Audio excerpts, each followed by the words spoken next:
Morning students. देखो हम discuss कर रहे हैं कॉम्प्लेक्स नंबर सम्मिश्र संख्या। सम्मिश्र संख्या में आपकी एक्सरसाइज 5 है, उसकी विविध प्रश्नमाला चल रही है। तो उसमें आपका क्वेश्चन नंबर 18 है, वो दिया हुआ है कि मापांक को 1 माइनस आयोटा की घात x बराबर 2 की घात x है। तो इसमें शून्यतर मूलों की संख्या कितनी है? शून्यतर मूलों की संख्या का मतलब ये हो गया कि x के मान, उनको मूल कहते हैं। तो x के वो मान बताओ जिनका मान जीरो नहीं है। जीरो के अलावा कितने मूल है? x का मान जीरो हो, जैसे मान लो x के मान इससे आए आपके 0 1 2 3 ऐसे मान आ गए। तो इसमें जीरो के अलावा कितने मूल है? जीरो के अलावा 3 मूल है, 3 मान है। वैसे अपने को इसमें भी जीरो के अलावा कितने मूल है वो अपने को क्या करना है? ज्ञात करना है। अब वो ज्ञात कैसे करेंगे? तो देखो सबसे पहले हमें एक मापांक दिया हुआ है, इस मापांक को हम क्या करते हैं? हल करते हैं। तो यहां से हम चलते हैं। तो देखो मापांक को 1 माइनस आयोटा, इस पूरे की घात x है तो मैं इसे बड़ा ब्रैकेट लगाऊं और इस पूरे की घात x कर दूं तो कोई दिक्कत नहीं होगी।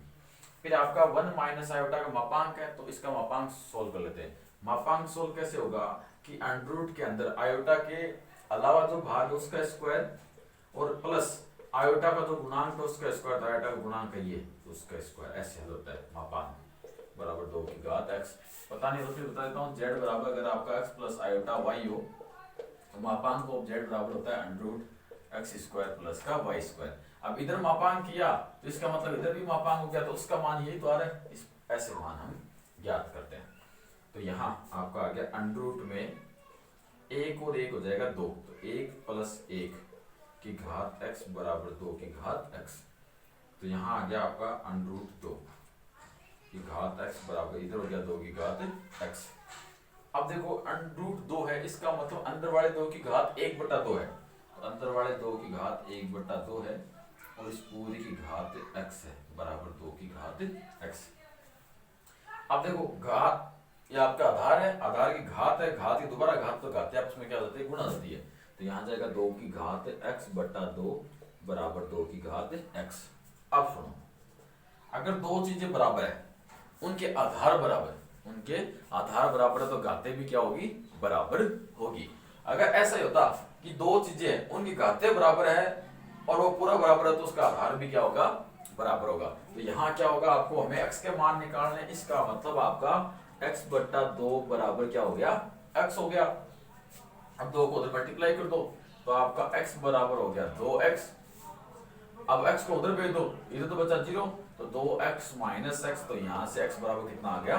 0 आ गया। तो x का हमारे पास कितना मान है? एक ही मान है। लेकिन हमें करना क्या था? 0 के अलावा क्या क्या मान आ रहे हैं उनके बारे में डिस्कस करना था, उनके बारे में बताना था। तो 0 के अलावा कोई मान आया नहीं, तो हम इसमें कह देंगे अतः दिए गए व्यंजक में मूल शून्यतर मूलों की संख्या 0 है।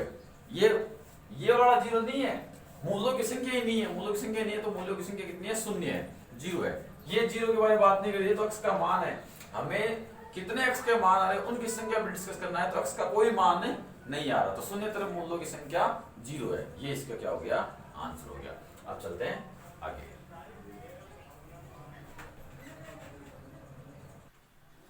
अब आपको नेक्स्ट क्वेश्चन दिया हुआ है कि यदि a प्लस आयोटा b गुणा c प्लस आयोटा d गुणा e प्लस आयोटा f गुणा g प्लस आयोटा h बराबर है a प्लस आयोटा b, तो अपने को सिद्ध करना है a स्क्वायर, यानी दर्शाना है a square plus b square गुणा c square plus d square गुणा e square plus f square गुणा g square plus h square बराबर a स्क्वायर प्लस का b स्क्वायर। ये सिद्ध करना है। सबसे पहले जो अपने को दिया हुआ है वो लिखते हैं हम। तो गिवन दैट, वो लिखने से पहले बताता हूँ आपको। अब ये क्वेश्चन लग रहा है कि बड़ा मुश्किल होगा, बड़ा सारा क्वेश्चन है, तो पता नहीं कैसे होगा। तो ये क्वेश्चन है बिल्कुल सिंपल सा है। देखो हमने पहले भी a square plus b square बनाए हैं बहुत सारे क्वेश्चनों में, तो वो कैसे बना था? हमें a प्लस आयोटा b दिया हुआ है तो हम आयोटा की जगह माइनस आयोटा रख देते थे, यानी ये आयोटा वाला चिन्ह बदल देते थे। बदलने के बाद में इन दोनों को आपस में गुणा, इसको और उसको दोनों को गुणा करेंगे तो a square plus b square इधर बनेगा, उधर बाकी अपने आप बन जाएगा। एक साइड बनती है दूसरी साइड तो अपने आप आ जाती है। तो ये हो गया। हम लिखते हैं गिवन दैट जो दिया वो, तो आपको दिया हुआ है a plus iota b, c plus iota d, e plus iota f, g plus iota h बराबर a प्लस आयोटा b। इसको समीकरण नंबर दे दिया 1। अब इसमें पुट कर देते हैं, put iota equal to minus iota. इसका मतलब क्या है? इसका मतलब ये है जहां आयोटा है वहां तो माइनस आयोटा रख दो, और जहां माइनस आयोटा है वहां आयोटा रख दो। दे सकते हैं तो इसमें आ जाएगा आपका a minus iota b, c minus iota d, e minus iota f, g minus iota h बराबर a माइनस आयोटा b। समीकरण नंबर 2 ये हो गया। अब समीकरण 1 और समीकरण 2 को क्या कर दो? गुणा कर दो। समीकरण 1 गुणा समीकरण 2, तो इधर वाला इधर गुणा हो जाएगा, उधर वाला उधर गुणा हो जाएगा। तो आपका पहले जो था वो लिखता हूं मैं, a plus iota b, c plus iota d, e plus iota f, g plus iota h। अब गुणा में अब ये वाला आ गया तो वो लिखते हैं a minus iota b, c minus iota d, e minus iota f, g minus iota h बराबर a प्लस आयोटा b गुणा a माइनस आयोटा b। ये हो गया।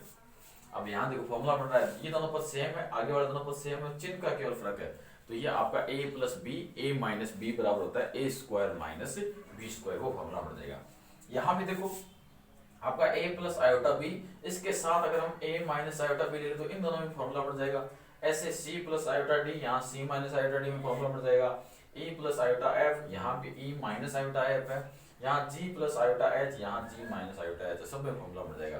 तो इनको हम क्या करते हैं, साथ साथ में लिखते हैं। तो साथ साथ में बदला कोष्ठक लगा लिखते हैं हम कि a प्लस आयोटा b गुणा में आ गया आपका a माइनस आयोटा b, बदला कोष्ठक बंद। बदला कोष्ठक start, c plus iota d और c माइनस आयोटा d, फिर बदला कोष्ठक बंद, फिर स्टार्ट आपका g प्लस आयोटा h और यहाँ आ जाएगा g माइनस आयोटा h, फिर ब्रैकेट बंद, फिर स्टार्ट करते हैं तो आपको आ जाएगा e माइनस आयोटा f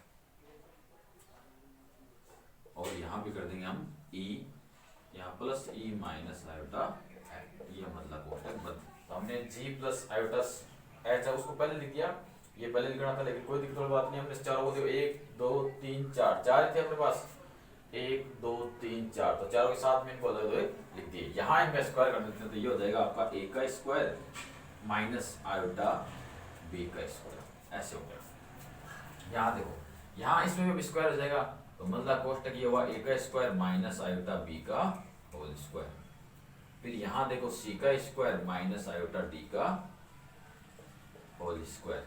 फिर यहाँ देखो g का स्क्वायर माइनस आयोटा h का होल स्क्वायर। फिर यहाँ e का स्क्वायर माइनस आयोटा f का होल स्क्वायर बराबर ये हो जाएगा आपका a square minus iota square b square, ऐसे बढ़ गया। यहाँ भी यही बनेगा तो ये बनाते हैं, ये हो गया आपका a square minus iota square b square, c square minus iota square d square, g square minus iota square h square और e square minus iota square f square बराबर a स्क्वायर।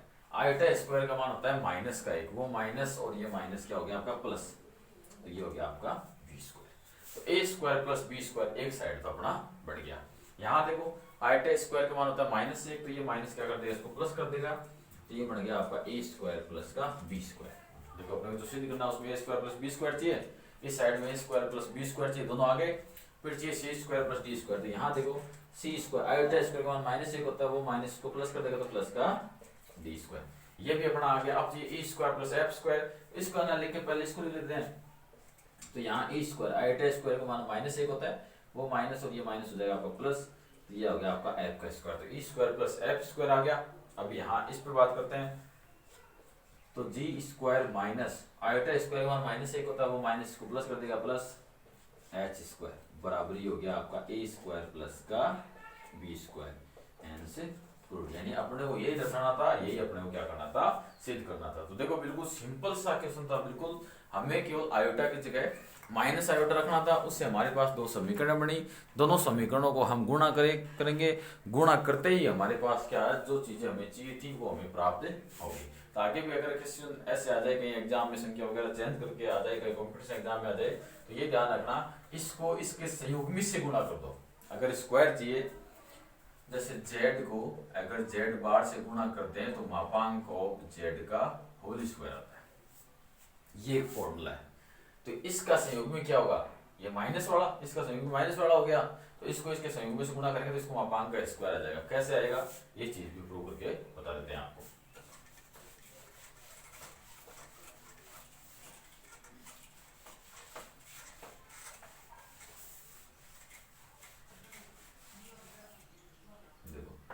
z बराबर हमने मान लिया x plus iota y, हमें चाहिए x square plus से y square. तो हम क्या करते हैं, z बार बनाते हैं। z बार का मतलब आयोटा के साथ वाला चिन्ह बदल दो।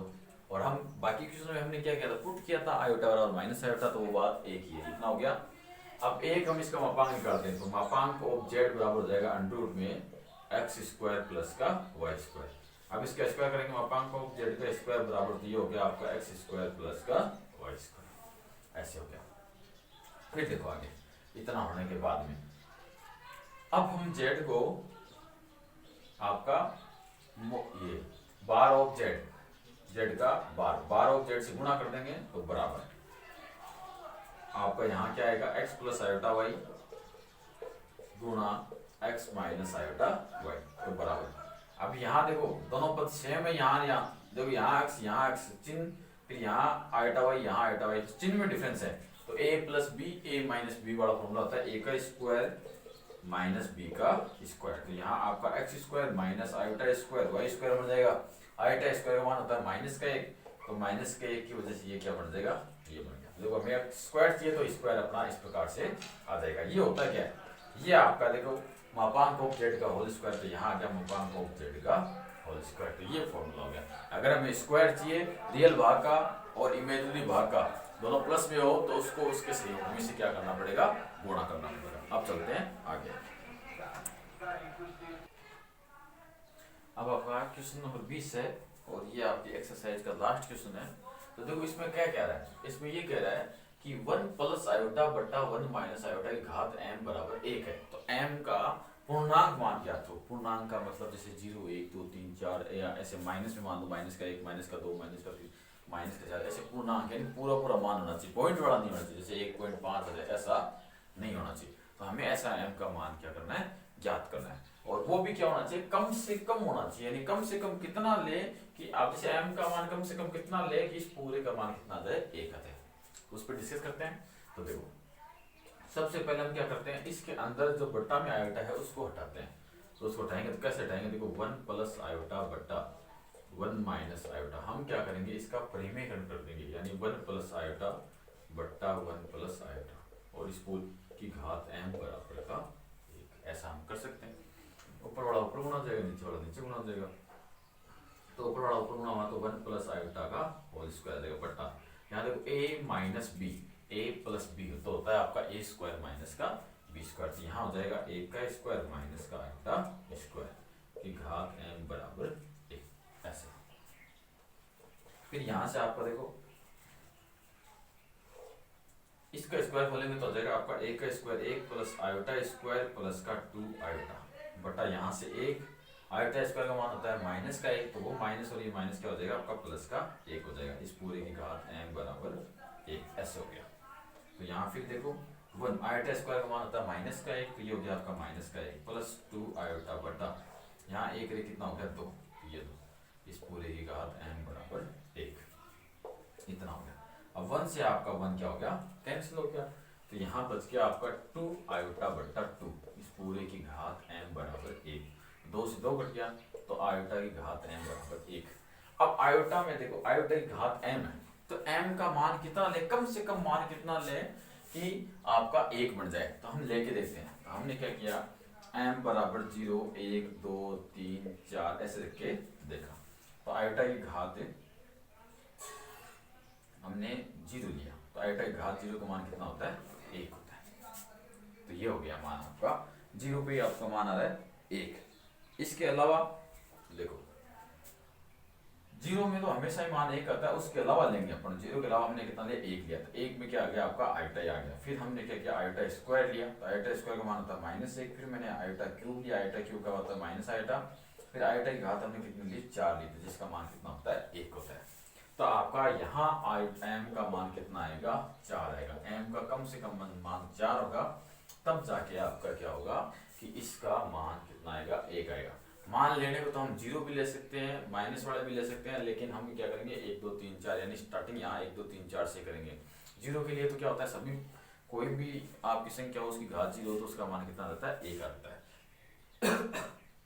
और अगर आप इस प्रकार से नहीं हो, क्वेश्चन को थोड़ा चेंज कर लो, धनात्मक पूर्णांक मान कर लो, तो उससे क्या होगा? आपका क्वेश्चन बिल्कुल सेट बैठेगा। क्योंकि 0 भी तो ले ही सकते हैं, 0 तो मान आपका होता है, इसमें माइनस वाले मान भी होते हैं। तो इस क्वेश्चन में ऐसे करोगे, धनात्मक पूर्णांक मान ज्ञात कीजिए, न्यूनतम धनात्मक पूर्णांक मान ज्ञात कीजिए, तब आपका आंसर m बराबर 4 आ जाएगा। और आपको क्वेश्चन इस प्रकार से ही क्या करना है? सॉल्व करना है। तो इसी के साथ आपकी एक्सरसाइज है जो 5 है सम्मिश्र संख्या, वो सारी कंप्लीट हो चुकी है। अब हम चलते हैं नेक्स्ट एक्सरसाइज की ओर।